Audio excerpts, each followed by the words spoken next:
One of the valuable aspects to Netflix is its international selection, including this one from South Korea. Camera ready. Quiet on the set. Stand by. Stand by, camera one. Stand by to my computer. 3, 2, 1. The Good Detective was released in July 2020 in South Korea. It follows a team from a violent crimes unit as they investigate a murder 5 years prior, which was previously considered solved.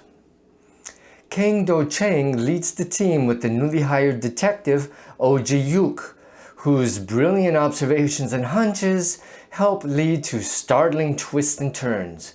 Most importantly, the two main protagonists discover that the man convicted of murder may have been innocent the whole time.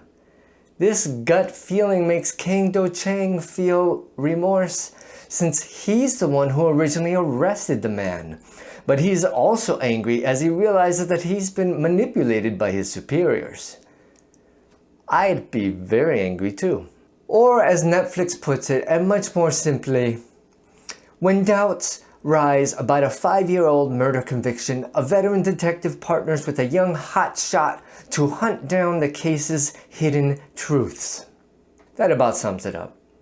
Major themes that prevail are political and police corruption, issues of class, love, loyalty, friendship, and many others.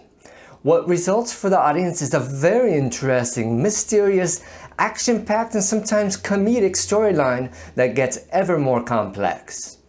The writers ingeniously incorporate cultural elements that the actors naturally present on screen. For instance, the way they eat noodles is so unlike American culture that they made me want to watch more, like being a fly on the wall. I mean, they would be like with noodles popping out like that. I also noticed that most of the characters drink quite heavily while off duty. That's often how they deal with their problems. They just drink. There was also a lot of yelling at the workplace, which could be considered downright abusive by our standards, but which is almost presented as normal for South Korea. I'm not sure if it is, but it's on screen and it's very jarring for me, someone in American culture. Overall, I give this TV series an 8.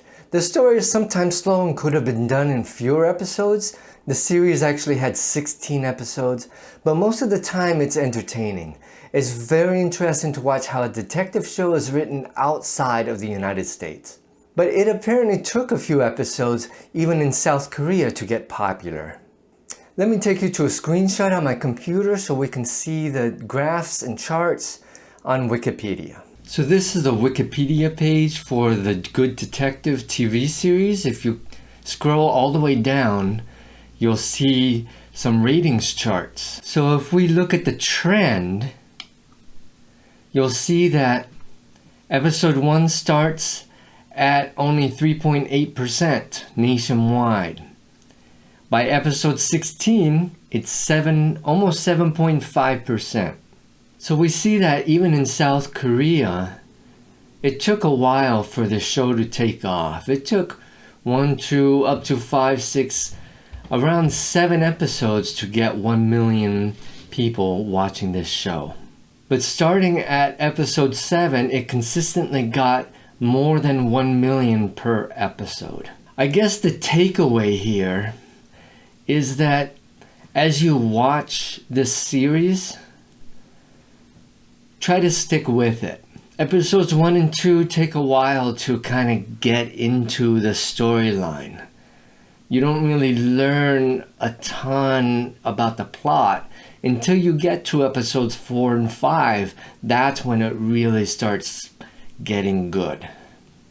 I wholeheartedly recommend Americans watch this show, if only to get a different take on the detective mystery genre. There are rumors of a second season that should be released later this year, but don't take my word for it because honestly I forgot where I read that. It's somewhere on the web.